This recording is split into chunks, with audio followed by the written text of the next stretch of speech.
Kesadaran akan jalinan karma atau jalinan jodoh. Dalam kehidupan, ada banyak orang yang cocok dengan kita, dan ada beberapa lainnya yang entah mengapa tidak kita sukai. Walaupun orang tersebut mungkin baik dan menyenangkan, entah apa alasannya, ketika kita melihatnya, sebuah perasaan tidak suka yang sangat kuat muncul tanpa diminta. Hanya dengan melihat mereka, perasaan hati kita bisa berubah. Tetapi, kita bahkan tidak tahu mengapa kita bereaksi begitu negatif terhadap mereka. Tanpa bisa kita kendalikan, sikap kita menjadi sangat buruk, nada kita tajam, kata-kata kita kasar. Mengapa ini terjadi? Alasan dari penolakan ini terletak pada hubungan buruk yang sudah pernah terjalin dengan orang tersebut di kehidupan lampau. Dalam ajaran Buddha, kita menyebutnya jalinan jodoh buruk. Namun, sama seperti kita yang dapat menjalin jodoh buruk dengan orang lain, jodoh baik pun dapat dijalin. Ketika kita menjalin jodoh baik dengan seseorang pada kehidupan lampau, maka pada kehidupan ini, secara alami, kita akan menyukai mereka. Karena menyukai mereka, apapun yang mereka katakan akan terdengar cukup benar dan masuk akal. Bahkan, ketika pandangan mereka sebenarnya menyimpang atau salah, kita menaruh kepercayaan kita pada mereka dan meyakini bahwa mereka benar. Oleh sebab itu, bahkan ketika mereka menuntut kita untuk melakukan hal-hal yang salah, kita dengan rela mengikuti mereka dan percaya bahwa mereka adalah orang-orang baik yang melakukan hal benar. Ini disebabkan oleh jalinan jodoh baik yang kita miliki dengan mereka. Ada sebuah kisah tentang Buddha, muridnya yang bernama Ananda, dan seorang wanita miskin. Kisah ini dapat menggambarkan kekuatan dari jalinan karma. Ketika Buddha datang ke desanya, wanita miskin ini merasa kesal pada Buddha. Segera setelah melihatnya, ia tidak menyukai Buddha dan tidak dapat menerima apapun yang beliau ajarkan. Namun, ketika wanita ini melihat Ananda, ia sangat menyukainya dan tertarik kepadanya. Ketika Ananda membabarkan ajaran Buddha, ia sangat gembira mendengarnya dan merasa bahwa ajaran ini sangat bermanfaat. Ini terjadi akibat adanya jalinan karma di antara ketiganya pada kehidupan lampau. Pada kehidupan sebelumnya, wanita itu telah kehilangan anaknya dan sangat bersedih. Seorang praktisi spiritual yang melewatinya di sisi jalan melihatnya menangis dan menanyakan alasannya. Namun, ketika tahu bahwa air matanya disebabkan wanita itu menangisi kematian anaknya, ia dengan tenang menjelaskan bahwa tidaklah perlu untuk berduka, karena kematian tidak lain adalah hukum alam. Perilakunya yang kurang berempati dan kata-katanya yang belak-belakan terasa sangat dingin dan kejam bagi sang wanita, membuatnya merasa marah dan tersakiti. Kemudian, seorang praktisi lainnya kebetulan melewati jalan yang sama dan juga berhenti untuk bertanya mengenai alasan di balik air matanya. Setelah mengetahui kematian anak sang wanita, praktisi ini dengan welas asih menghiburnya sambil berbagi pandangan Buddha mengenai kehidupan dan kematian. Praktisi pertama adalah Buddha Sakyamuni pada kehidupan itu. Yang kedua adalah Ananda. Karena adanya jalinan karma yang terbentuk pada saat itu, maka pada kehidupan ini, wanita ini tidak menyukai Buddha pada pandangan pertama, walaupun beliau adalah seorang Buddha.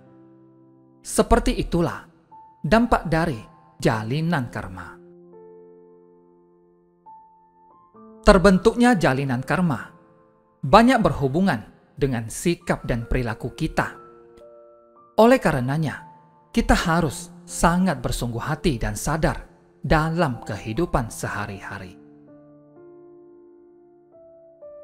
Kita juga perlu memahami bahwa perasaan baik maupun buruk terhadap orang-orang dalam kehidupan kita terjadi akibat jalinan karma yang terbentuk pada kehidupan-kehidupan sebelumnya. Jalinan karma ini mewarnai pandangan kita mengenai baik atau buruknya orang tersebut. Jika kita dapat menyadari hal ini, maka meskipun kita merasa sangat tidak suka terhadap seseorang, kita dapat mulai mengubah pandangan kita terhadap mereka dan berhasil mengatasi perasaan negatif kita. Kemudian kita dapat mulai mengubah jalinan karma yang ada. Karena pada setiap saat, kita sesungguhnya memiliki kesempatan untuk menciptakan jalinan karma yang baru dengan orang lain.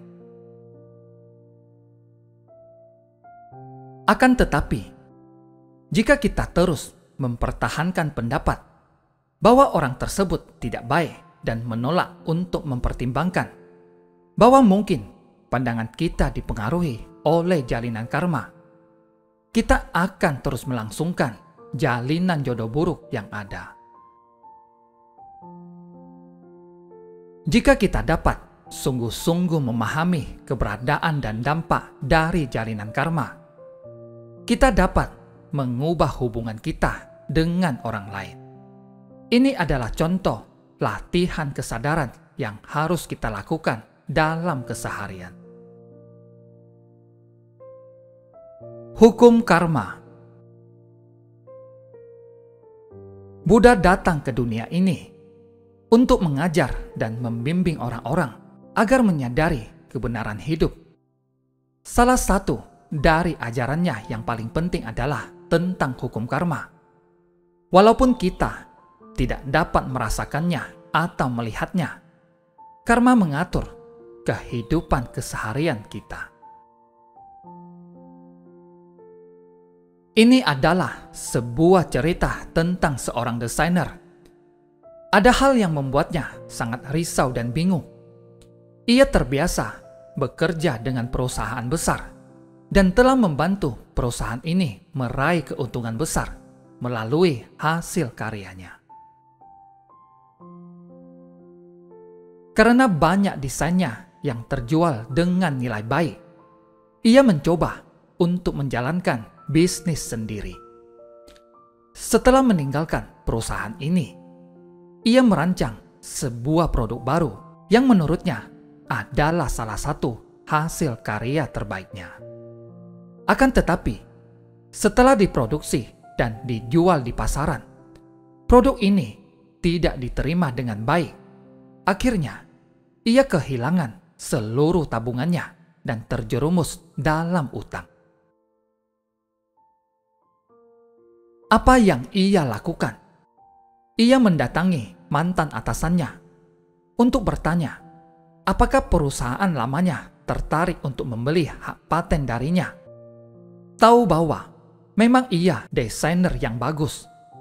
Mantan atasannya melihat potensi dari desain baru ini. Mantan atasannya membeli hak patennya dan mulai memproduksi. Produk ini sukses di pasaran dan sang mantan atasan mendapatkan keuntungan besar. Produknya sama, tetapi hasilnya sama sekali berbeda. Desainer tersebut tidak habis pikir. Ia begitu terganggu. Mengapa ia harus kehilangan begitu banyak uang, sedangkan mantan atasannya mendapatkan hasil berlimpah dengan menjual produk yang sama? Inilah yang perlu dijelaskan dalam pemahaman tentang hukum karma. Kesuksesan dalam setiap usaha kita bergantung pada karma baik yang telah kita ciptakan dan jalinan jodoh baik kita dengan orang lain. Jika kita menciptakan banyak karma buruk dan sedikit karma baik, walaupun kita bekerja keras, keberuntungan tidak akan ada di sisi kita. Melihat sekitar kita, ada banyak orang dengan keberuntungan yang beragam. Beberapa lahir di keluarga miskin, tetapi melalui kerja keras, mereka dapat keluar dari kemiskinan. Ada orang-orang yang lahir di keluarga kaya dan terpandang, tetapi tiba-tiba jatuh miskin karena suatu musibah. Ketika karma berbuah, kita tidak mungkin bisa menghindarinya.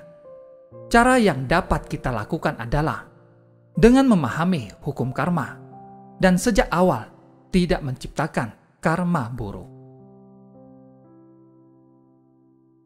Sifat buah karma juga tidak akan pernah berbuah. Buah karma akan matang pada waktunya, entah di kehidupan ini, kehidupan berikutnya, atau berbagai kehidupan yang akan datang.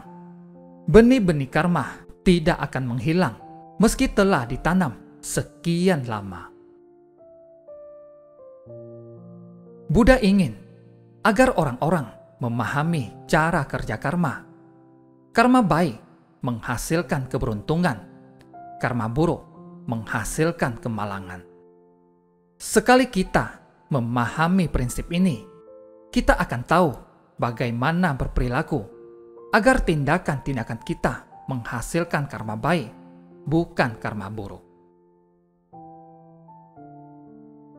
Terima kasih, semoga bermanfaat.